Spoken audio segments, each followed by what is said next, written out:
दोस्तों आज की इस वीडियो में हम पढ़ेंगे distance of closest approach. Distance of closest approach क्या होता है, सबसे पहले मैं आपको बता देता हूँ क्या होता है।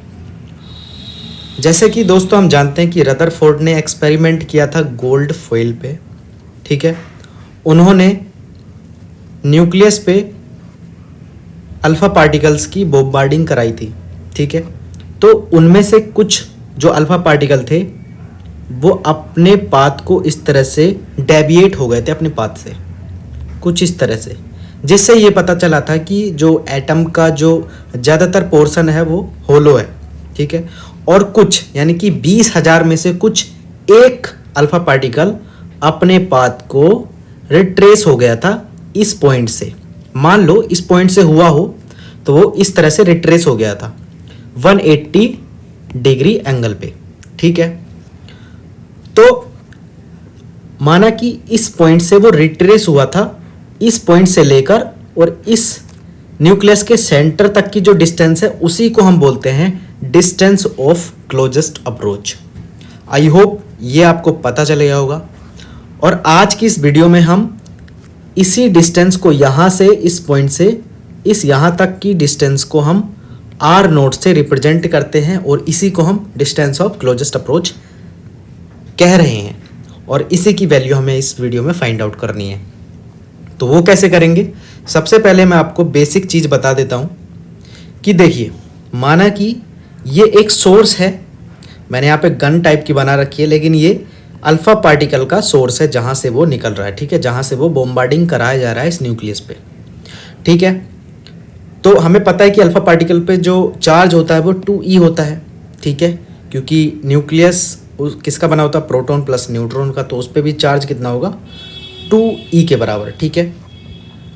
तो ये सोर्स से अल्फ़ा पार्टिकल्स निकल रहे हैं, ठीक। यहाँ पे टोटल मैकेनिकल एनर्जी होगी काइनेटिक प्लस पोटेंशियल एनर्जी। अगर हम कंजर्वेशन ऑफ एनर्जी से देखें तो यहाँ पे kinetic energy plus potential energy होगी टोटल मैकेनिकल एनर्जी, ठीक है जी।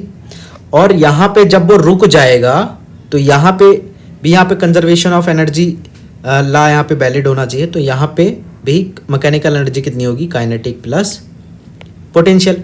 जब वो यहाँ से चलेगा तो उसके पास टोटल काइनेटिक एनर्जी होगी, mechanical energy total kinetic energy के बराबर होगी, और पोटेंशियल एनर्जी जो होगी वो 0 होगी।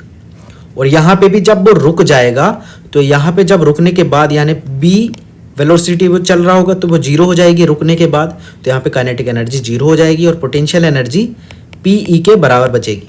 और यही इसी इक्वेशन से हम देख सकते हैं कि हमारे पास ये एक यहाँ पे आ गया, ठीक है, ये इस तरह की इक्वेशन बन गई, ठीक है। तो 1 यहाँ पे काइनेटिक एनर्जी बची टोटल, तो 1/2 mv² is equal to potential energy. इसी से हम पूरा डेरिवेशन करेंगे। तो बेसिकली मैं आपको बता दूं, यहाँ पे मैं आपको बताने की कोशिश करता हूँ, प्लीज़ वीडियो को अंत तक देखना, आपको पूरी तरह से ये वीडियो समझ में आने वाली है। और मैं भी अपनी तरफ से पूरा प्रयास करूँगा आपको बिल्कुल बढ़िया से समझाने की। तो देखिए, इस न्यूक्लियस पे चार्ज कितना होगा, तो हम सबसे पहले लिख लेते हैं चार्ज ऑन अल्फा पार्टिकल। आप सभी को पता होगा गाइस कि अल्फा पार्टिकल पे चार्ज कितना होता है, 2e के बराबर होता है, ठीक है। अब हम देखते हैं चार्ज ऑन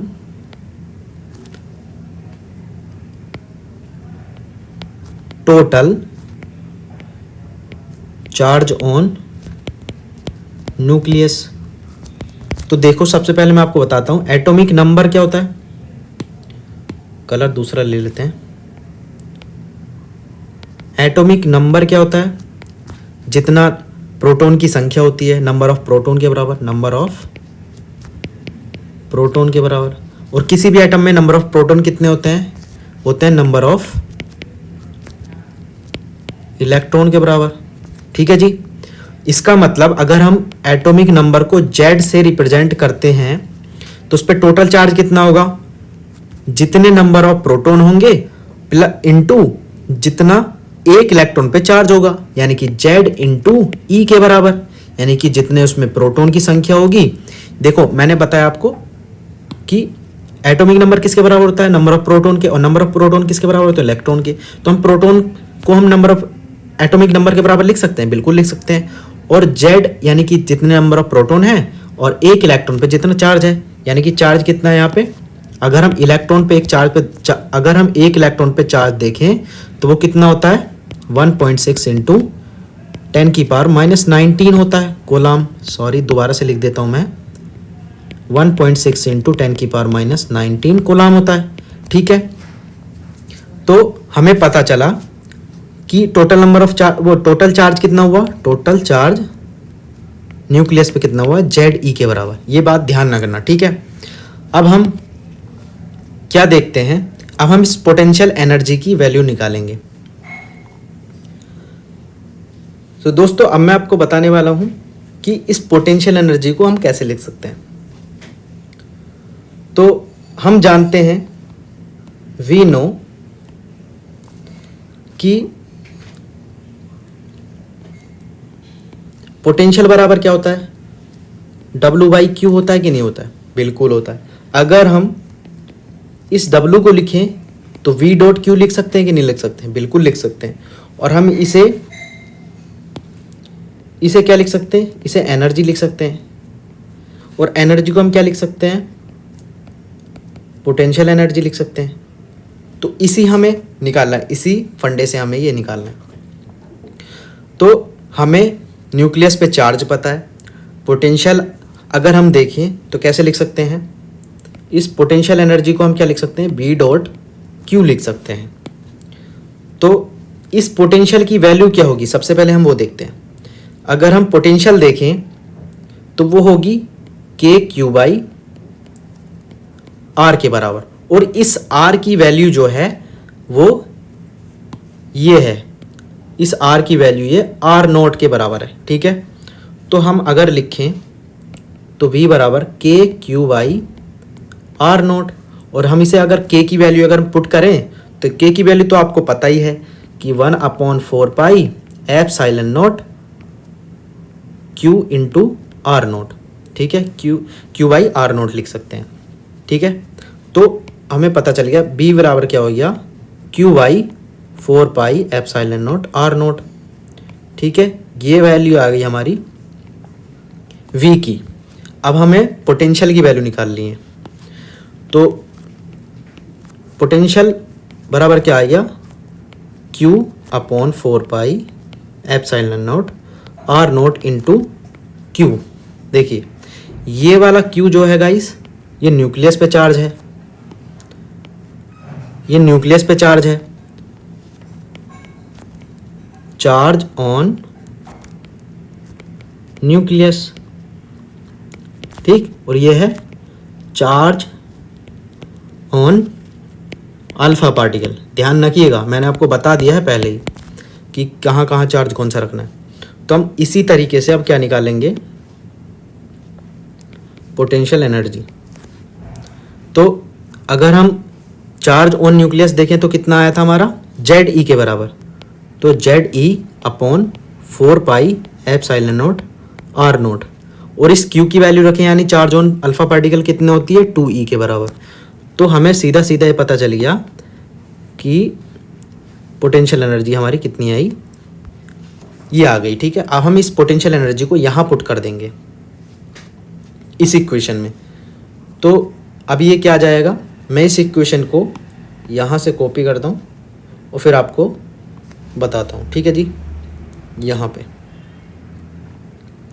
ये चीज़ हमारे पास यहाँ पे आ गई, ठीक है। तो इस काइनेटिक एनर्जी को, ये क्या है गाइस, ये काइनेटिक एनर्जी है। mv² को ऐसे लिखेंगे। और पोटेंशियल एनर्जी हमारी क्या आई थी, ये आई थी 1/4 पाई ε0 R0 ZE इंटू 2E, ठीक है। ये अब हमें क्या करना है कि इस R0 की वैल्यू हमें निकालनी है।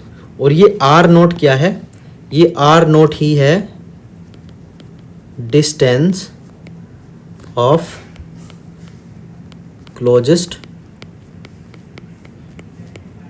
अप्रोच, जिसे हमें फाइंड आउट करना है। अगर हम आर नोट को लिखें तो कैसे लिख सकते हैं? 1/4 पाई epsilon note Z E into 2e। इस आर नोट को हमने यहाँ से इधर उठा कर इधर ले आए और इसे इधर ले आए नीचे, तो अब कैसे हो जाएगा ये 1/2 mb²। ठीक है, अगर हम इसे इस 2 को ऊपर ले जाएं तो कैसा रहेगा? ये इस तरह से बन जाएगा R naught is equal to 2 into, अब इस वाले 2 को भी इधर ले आइए तो कैसा हो जाएगा 2 into ZE²/4 pi epsilon naught mb²। ठीक है, और क्या हो जाएगा R naught is equal to 4 into ZE²/4 pi epsilon naught mb²। ठीक है, अब इस 4 से इस 4 को काट दो तो क्या बचेगा R naught is equal to ZE² mb² pi epsilon naught. ठीक है, और यही है हमारी equation of distance of closest approach की। अगर गाइस आपको ये वीडियो पसंद आई हो तो प्लीज़ सब्सक्राइब करना मेरे चैनल को और लाइक करना, ताकि आपको फ्यूचर में आपको वीडियो मिलती रहें ऐसे ही। और मैंने पूरी कोशिश की आपको बताने की कि ये कैसे होता है, कैसे किस तरह से आप डेरिवेशन कर सकते हैं, और काफ़ी अच्छे से समझाने की कोशिश की है। अगर आपको पसंद आई तो प्लीज़ लाइक करना, और अगर आपको नहीं आई हो पसंद तो भी आप डिसलाइक कर सकते हैं। और कमेंट में बताइए कि आपको कैसी लगी वीडियो और आप किस टॉपिक पे नेक्स्ट वीडियो चाहते हैं, ये भी हमें कमेंट करके बताइए। और चैनल को सब्सक्राइब नहीं किया हो तो चैनल को सब्सक्राइब कीजिए। Thanks for watching this video guys.